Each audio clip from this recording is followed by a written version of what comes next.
Welcome back everyone to the 4th episode now of the North Pole series. Today, as you can tell already, we're going to be making the North Pole's first roller coaster. And basically, my idea for this one is I wanted it to be a Giga coaster. So I believe that means over 300 feet tall. So I made sure that the first drop was a little bit above that. And for the rest of the coaster, I wanted it to cover kind of the back area of the park. So if you were anywhere kind of towards the front, you're just gonna have like a wall of coaster in the background. I just think that gives it a really nice, or gives the park kind of a good framing, and also kind of more of a fuller look, and also gives some good sight lines as well. I didn't really have an idea for the exact layout that I wanted to have. I did know that I wanted to start on one side, obviously make my way onto the back and then do a little bit something on each end in particular, but just kind of tested what I like better. What I'm doing here is just kind of making sure that the coaster does have enough speed to get there, and because I'm going to be putting a block station here really quick just to make sure I can have the coaster run pretty efficiently. Didn't quite make it, so I had to lower the whole thing a little bit.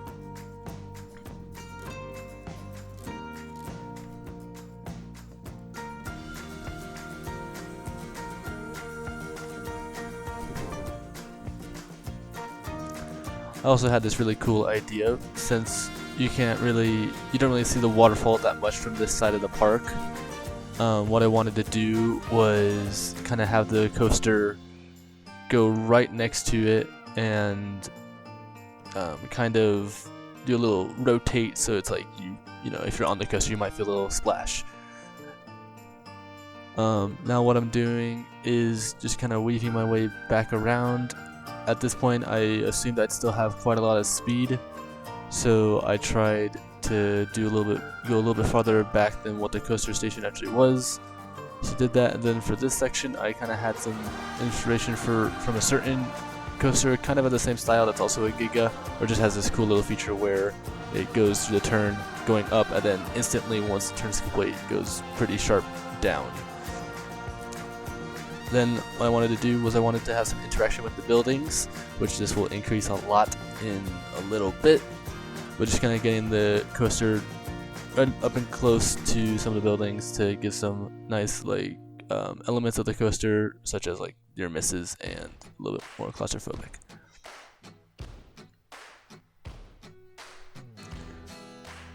Now comes the challenging part of always trying to line up the coaster with the proper braking and block stations appropriately, so that way it looks good and also it's functional.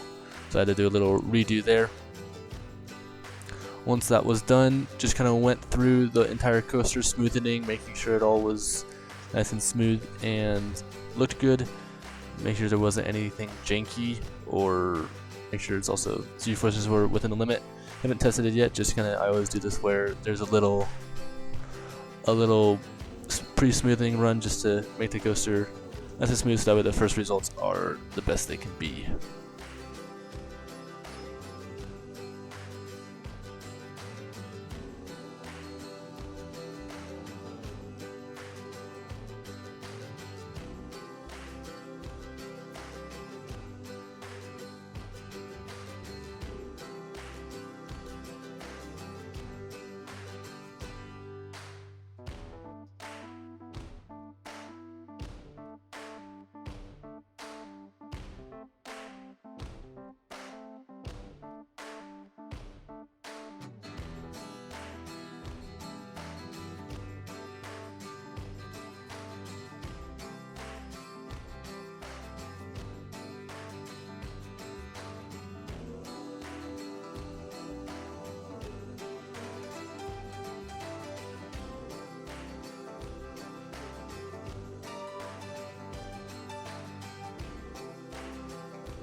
Right, then I tried to make the colors look good and all Christmassy to fit the theme, and tested it out to see what the results were. I did have to do a little bit more adjusting afterwards, but just showing you a little pre-test.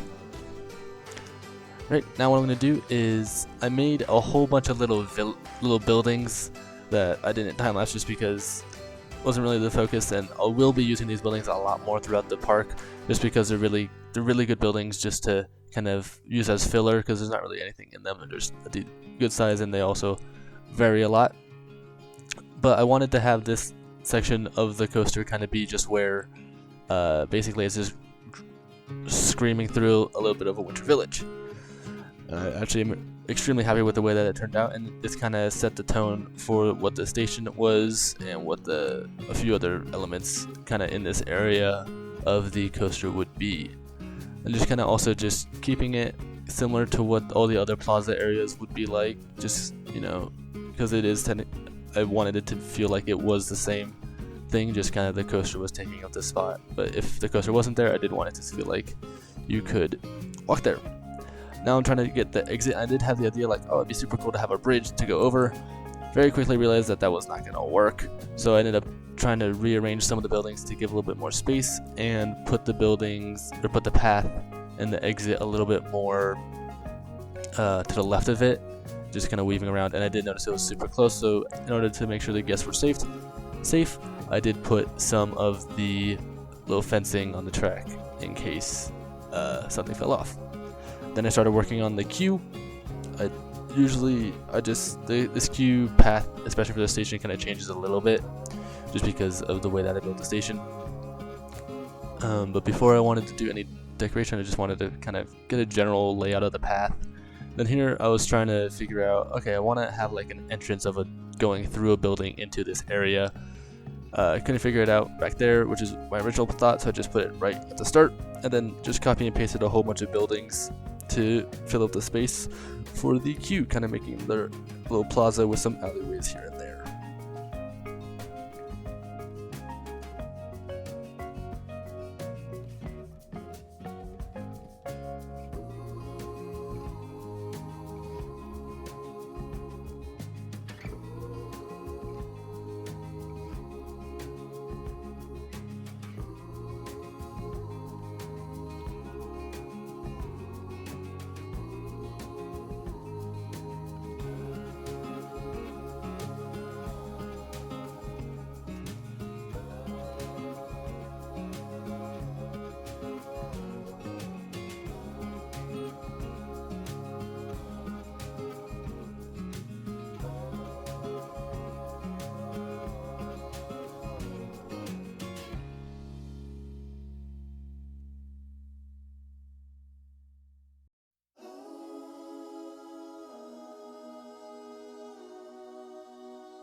Alright, so once I got this to a point where I was satisfied for the basics of it, I went ahead and started on the coaster. I'm not going to show you most of the coaster just because we build so many buildings. I don't want to show you another one and make it all boring. But just kind of planning it out, seeing on what the size of all it was. And this is going to be a transfer track, which I will show you guys because this will be the first time that I actually ever make a transfer track. I see a lot of people kind of do this, and I just love the realism of it, so I wanted to try it here as well, which is kind of why I made that little flat part of the coaster track there for this area. And transfer track really just kind of involves a little building with a few doors and a track going through for the coaster to kind of be for some maintenance. So just kind of put the track there using the actual coaster just to give a reference again, and also making it so that it looks realistic, and also giving me a place to where I will put the doors. Now these doors were kind of hard to figure out just because the pieces weren't necessarily very friendly, so I ended up just using these columns to make the doors, and just still it was a pretty simple building overall. Just a nice little square, just added some details like I would on any other building.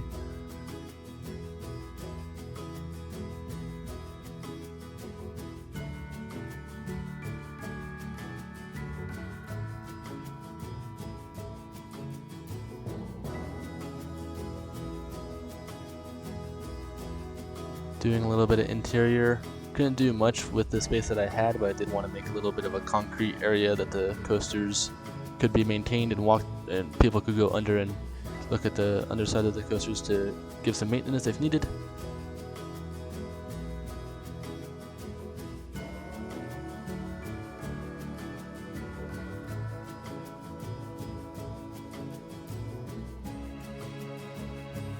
And for the doors, there isn't really any coaster door, so I just used some planks and recolored them to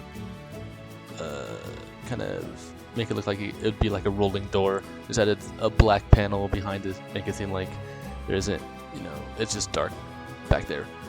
And for the actual transfer track portion where the track slides over, and I've seen people use this a lot as well, using the actual kind of train track rails for this part, which I think looks really good. So I just made a little base model and then copied it a few times to make sure it had support. Framed it out a little bit more, added some details for accessibility, just giving a little bit of realism for this part.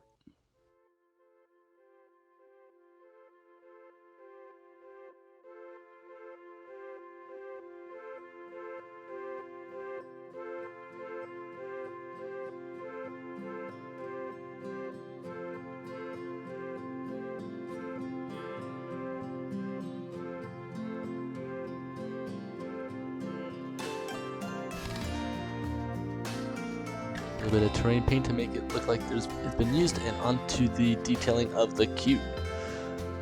So I knew I wanted to, make it seem like the plaza area again. But I wanted to make sure people couldn't just walk off onto the train tracks, because that would be kind of dangerous. So gave it a fence, added a few more holiday details to that, and then started working on some Christmas details, including the garland, which I love.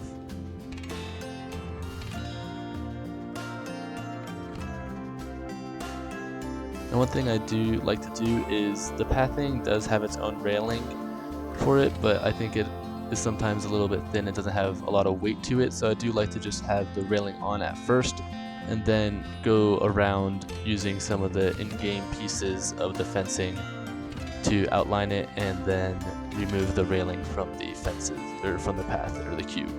I think it ends up looking a lot better that way.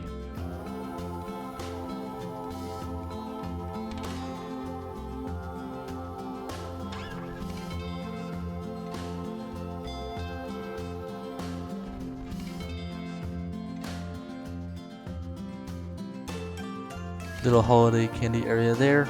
Added some carolers and really starting to add some holiday details, even adding a tree and a present. So like this is kind of going to be like the main area, just a little bit smaller with the kind of tree in the middle.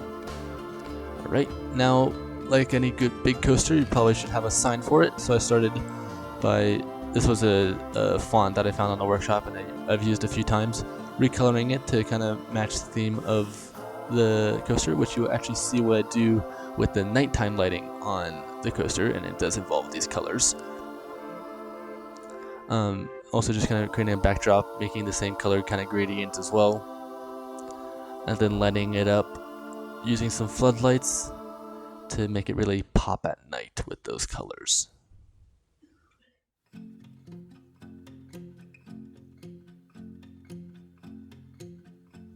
Once I was done, I did realize I forgot something about the train, so I'll go ahead and do that. I do have a welcome sign down at the bottom, but kind of wanted it to have an official sign up at the top. So using a different font, wanted to say welcome to the North Pole, as you were kind of coming up from that last tunnel section of the train that you see coming into the second station. My idea for this was just kind of keep it simple, kind of like, my inspiration was kind of like the Radiator Springs from Cars kind of sign, or just it's the general kind of highway sign of of a place, and just detailing it, outlining it, still kind of using the same framework that I have in the past for all the other buildings. lights, garland, just general Christmas details. And then also having some, not structure, some framework on the back to support the sign, so it's not just floating.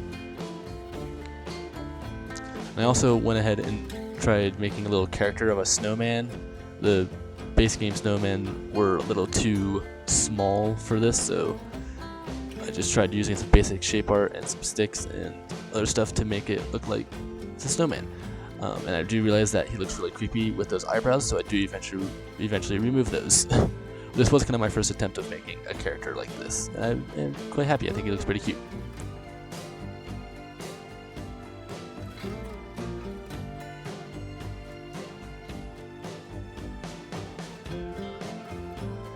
In order to hide kind of the framework a little bit more, I did put some wood there to kind of conceal it and make it look a little better.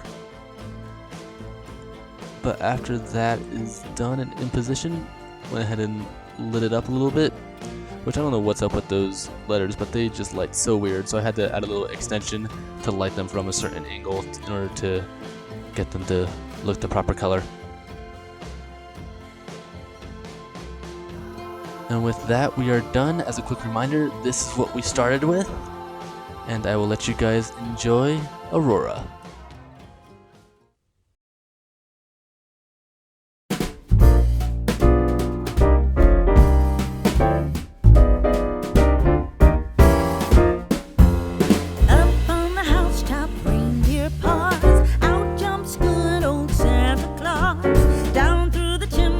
Lots of toys, all for the little ones' Christmas joys. Ho, ho, ho, who wouldn't go? Ho, ho, ho,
Alright, thank you guys so much for watching this episode. Hope you did enjoy. We made a ton of progress. This side of the village is looking so much better. It actually is starting to look like a village. So I hope you guys tune in for next episode where we will be working on all the flat rides. See you then. Bye!